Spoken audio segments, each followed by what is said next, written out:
Indonesia merupakan negara yang berada dalam Ring of Fire. Hal tersebut membuat negara kita memiliki banyak gunung berapi. Sebagian besar gunung berapi yang ada di negara kita merupakan gunung berapi dengan letusan besar dan eksplosif. Salah satu gunung berapi tersebut yaitu Gunung Krakatau. Kehadiran gunung berapi membuat negara kita memiliki resiko bencana letusan gunung lebih besar dibandingkan negara lain. Letusan gunung berapi juga dapat mengakibatkan bencana alam lainnya seperti tsunami dan polusi udara. Walaupun demikian, ada juga dampak positif dari letusan gunung berapi. Daerah yang mengalami dampak letusan gunung berapi diketahui memiliki tanah lebih subur dibandingkan daerah tidak terdampak. Sebagai contoh, di Pulau Jawa sering mengalami letusan gunung berapi sehingga tanah di Jawa relatif lebih subur dibandingkan di pulau lainnya.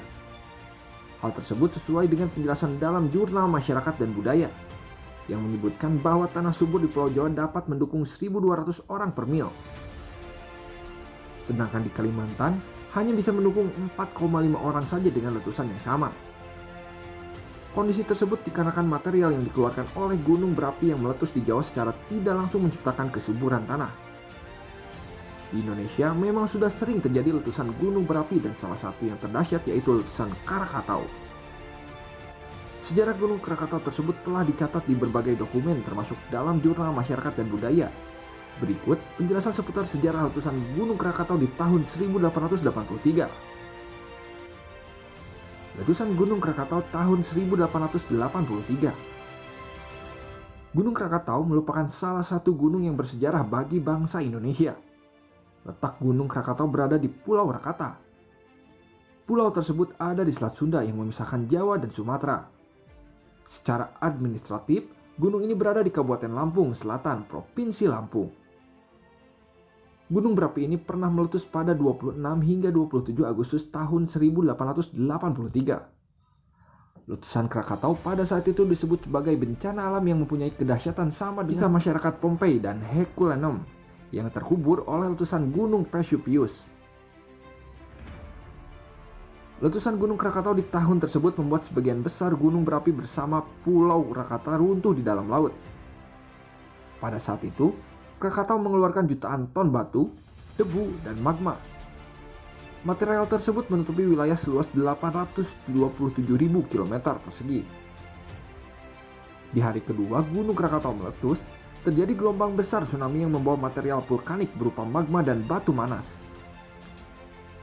Material tersebut mengenai pesisir Lampung dan Banten.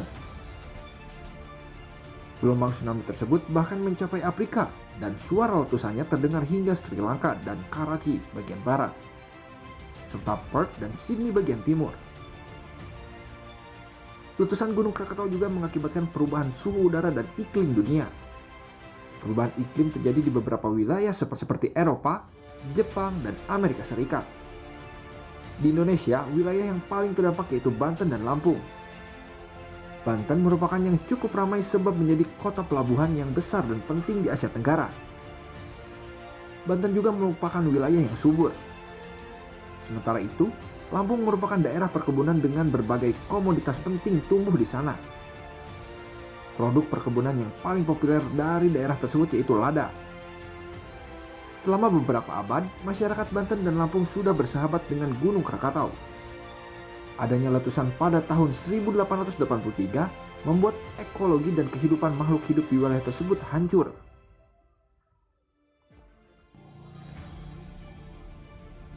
Pertumbuhan Gunung Anak Krakatau.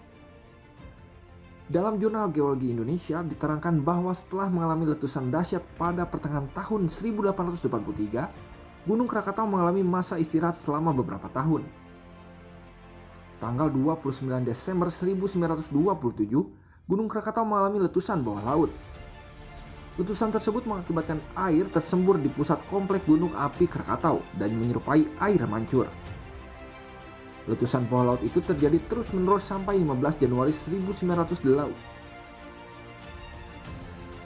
Letusan bawah laut itu terjadi terus-menerus sampai 15 Januari 1929. Seorang ahli gunung api menyatakan bahwa terdapat tumpukan material di sesamping tiang asap yang membentuk pulau kecil. Fenomena tersebut kemudian dikenal dengan kelahiran anak Krakatau. Pertumbuhan Gunung Anak Krakatau terletak di pusat kawasan Krakatau. Anak gunung tersebut tumbuh dari kedalaman 180 meter di bawah laut dan muncul ke permukaan pada tahun 1929. Pertumbuhan gunung tersebut cukup cepat dan beberapa kali mengalami letusan. Pada tahun 2000, dilakukan pengukuran dimensi Gunung Anak Krakatau. Pada saat itu diketahui bahwa tinggi Gunung Anak Krakatau tersebut sudah mencapai 315 meter di atas permukaan laut dengan volume 5,51 km persegi. Secara umum, pertumbuhan anak Krakatau rata-rata 4 meter setiap tahunnya. Masih mengutip dari sumber yang sama, dijelaskan bahwa jika melihat cepatnya pertumbuhan Gunung Anak Krakatau, letusan anak Krakatau diprediksi bisa mengakibatkan bencana untuk penduduk di sekitar Selat Sunda atau bagi pelayaran yang melewati selat tersebut. Abu yang dihasilkan dari letusan tersebut juga dapat menyebabkan kerusakan pada mesin jet. Itulah sejarah letusan Gunung Krakatau pada tahun 1883 dan awal mula kemunculan anak Krakatau yang perlu kita ketahui.